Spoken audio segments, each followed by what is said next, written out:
तो हमने जो टॉपिक आज डिसाइड किया है आप लोगों को समझाने के लिए, बताने के लिए, वो है आर्टिकल 168।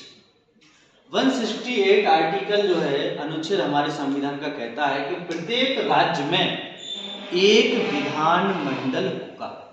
प्रत्येक राज्य में एक विधानमंडल होगा। विधानमंडल को अपन राज्य व्यवस्थापिका भी कहते हैं या इसको राज्य की संसद भी कह दिया जाता है। अपन कुछ भी नाम ले सकते हैं, लेकिन सबसे अच्छा नाम जो है वो है राज्य विधानमंडल, लेजिस्लेचर। अब बात आती है कि ये करता क्या है विधानमंडल। तो विधानमंडल संबंधित राज्य के लिए कानून बनाने का कार्य करता है। इसका प्रमुख कार्य है राज्य के लिए नीतियां बनाना, अच्छी नीतियां। अब बात आती है कि जो राज्य विधानमंडल है वो कितने सदनीय होगा।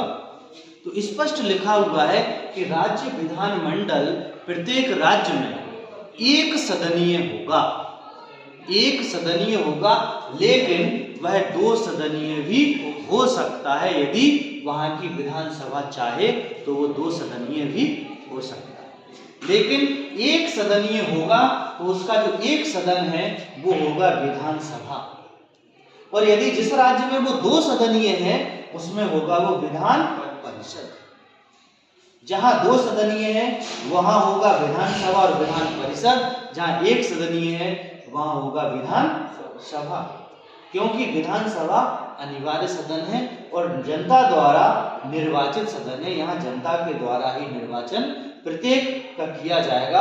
और इसको अंग्रेजी में अगर अपन बात करेंगे तो अंग्रेजी में विधानसभा को बोलते हैं लेजिस्लेटिव असेंबली और विधान परिषद को बोलते हैं लेजिस्लेटिव काउंसिल। अब विधानसभा के जो सदस्य होते हैं उनको हम बोलते हैं एमएलए अर्थात मेंबर ऑफ लेजिस्लेटिव असेंबली, और विधान परिषद के जो सदस्य होते हैं उनको बोलते हैं मेंबर ऑफ लेजिस्लेटिव काउंसिल। तो इनको एमएलसी और इनको एमएलए कहा जाता है। अब बात आती है कि जो विधानसभा है और विधान परिषद है, क्योंकि ये तो अनिवार्य सदन है, लेकिन जो विधान परिषद है वो हमारा एक स्वैच्छिक सदन है और केवल हमारे पूरे भारत में केवल 6 ऐसे राज्य हैं जहां पर वर्तमान में विधान परिषद है। इनमें हम मध्य प्रदेश, उत्तर प्रदेश, बिहार, कर्नाटक, तेलंगाना, महाराष्ट्र को शामिल करते हैं। 6 राज्य हैं। बकाया सभी में जो विधानमंडल है वो एक सदनीय है। अगर हम बात करेंगे मध्य प्रदेश की, कि मध्य प्रदेश के विधानमंडल को क्या कहते हैं, तो मध्य प्रदेश के विधानमंडल को कहते हैं विधानसभा। इसे विधानमंडल तभी कहेंगे जब 2 सदन होंगे। यदि एक ही सदन है तो विधानमंडल का नाम ऑटोमेटिक हो जाएगा विधानसभा। उसे विधानमंडल कहने की जरूरत ही नहीं पड़ेगी, उसका हो ही जाएगा कि भाई ये विधानसभा।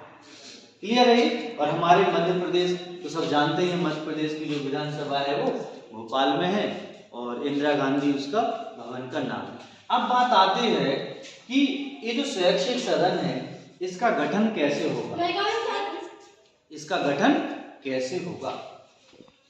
इसका गठन विधानसभा की इच्छा पर निर्भर करता है। यदि विधानसभा चाहती है कि हमारे यहाँ विधान परिषद हो तो विधानसभा में सभी एमएलए वोटिंग करेंगे।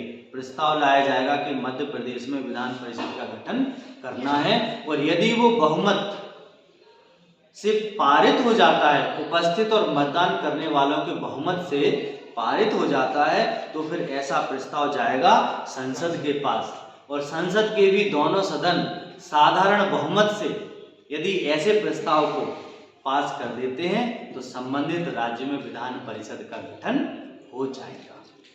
यह है गठन की प्रोसेस। ऐसी ही प्रोसेस है समाप्त करने। तो गठन और समाप्ति सेम प्रोसेस है। हमने आज आपको ये सारे टॉपिक समझा।